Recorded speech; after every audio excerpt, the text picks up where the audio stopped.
Bismillahirrahmanirrahim. Assalamualaikum warahmatullahi wabarakatuh. Bertemu lagi bersama kakak di Privat Abil Solution. Kita lanjutkan persiapan KSM Fisika MA atau SMA untuk tingkat provinsi tahun 2024. Soal nomor 5. Anda mencoba untuk melihat stasiun luar angkasa internasional atau ISS yang sedang bergerak dalam orbit melingkar mengelilingi bumi ya. Jadi stasiun ini bisa kita ibaratkan seperti sebuah satelit yang sedang mengelilingi suatu planet ya, dalam hal ini bumi. Jika ketinggian atau jarak satelit tadi itu berada di 385 km di atas permukaan bumi, maka stasiun atau satelit ya akan terlihat setiap berapa detik sekali. Asumsikan jari-jari bumi 6.375 km, konstanta gravitasi universal 6,67 kali 10 pangkat min 11 Newton meter kuadrat per kilogram kuadrat, dan massa bumi 5,98 kali 10 pangkat 24 kg. Untuk mengerjakan soal ini, kita buat dulu besaran yang diketahui. Yang pertama ketinggian, bisa kita simbolkan dengan H kecil. Selanjutnya jari-jari bumi kita simbolkan dengan R besar. Selanjutnya konstanta gravitasi universal G besar. Massa bumi kita notasikan dengan M besar. Selanjutnya yang harus kita perhitungkan adalah jarak R ya.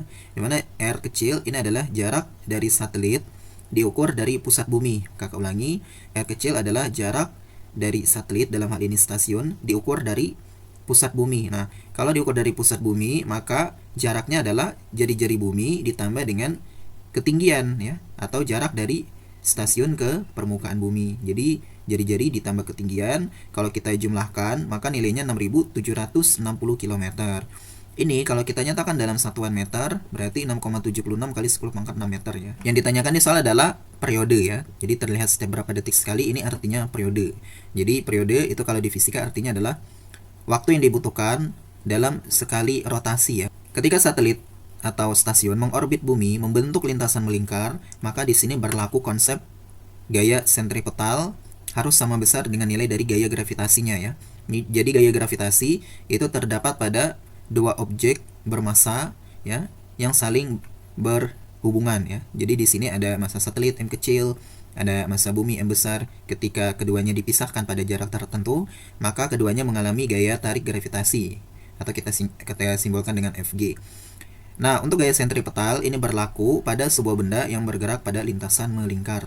Jadi setiap benda yang bergerak atau menempuh lintasan melingkar, maka benda tersebut akan mengalami gaya sentripetal. Kenapa arahnya menuju bumi ya? Karena gaya sentripetal itu arahnya menuju pusat jari-jarinya. Gravitasi sama besar dengan gaya sentripetal. Gaya gravitasi rumusnya konstanta gravitasi dikali massa bumi dikali massa planet dibagi jarak kuadrat sama dengan, untuk gaya sentripetal ini bisa kita gunakan rumus massa dikali kecepatan sudut kuadrat dikali jari-jari.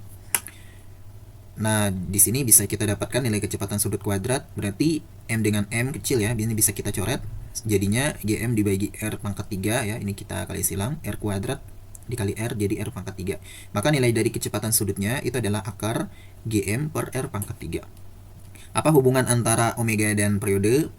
Omega atau kecepatan sudut itu sama dengan 2pi dibagi periode ya, sama dengan akar GM per R pangkat 3. Maka di sini kita bisa mendapatkan rumus dari periodenya ya. Jadi rumus periode ini tidak dihafalkan ya, melainkan kita turunkan sendiri. Kalau misalnya adik-adik dan teman-teman menghafalkan rumus periode, ini cepat lupa ya. Jadi kita cukup menggunakan konsep alami ya. Jadi gaya gravitasi sama besar dengan gaya sentripetal. Lalu gaya sentripetalnya kita gunakan yang ada rumus omeganya di sini, karena omega ada hubungannya dengan periode. Jadi periode sama dengan 2pi dikali akar R pangkat 3 dibagi G dikali M. Nah, ini semua besarannya sudah ada ya. Jadi tinggal kita substitusi. Pi 3,14, R kita substitusi aja 6,76 kali 10 pangkat 6. Ingat ya, pangkat 3. Konstanta gravitasi universal sudah, massa buminya juga sudah kita substitusi. Nah, ini ngitungnya juga harus hati-hati. 6,76 pangkat 3, 308,92. 10 pangkat 6 kita pangkatin 3, maka ini pangkatnya bisa dikali 3 kali 6 jadi 18. 6,67 dikali 5,98 hasilnya 39,89. 10 pangkat min 11 dikali 10 pangkat 24 hasilnya 10 pangkat 13. Maka nilai periode sama dengan 6,28 dikali 308,92 dibagi 39,89 hasilnya 7,74. 10 pangkat 18 dibagi 10 pangkat 13 hasilnya 10 pangkat 5. Akar 7,74 kali 10 pangkat 5 ini kita dapatkan 879,77 ya. Jadi kalau kita kali hasilnya 5525 detik. Jadi jawabannya untuk soal ini adalah opsi D. Ya, sekian dulu dari kakak. Semoga ilmu yang kakak sampaikan bermanfaat. Jangan lupa di like, share, dan subscribe ya. Kakak akhiri, wabillahi taufik wal hidayah. Wassalamualaikum warahmatullahi wabarakatuh.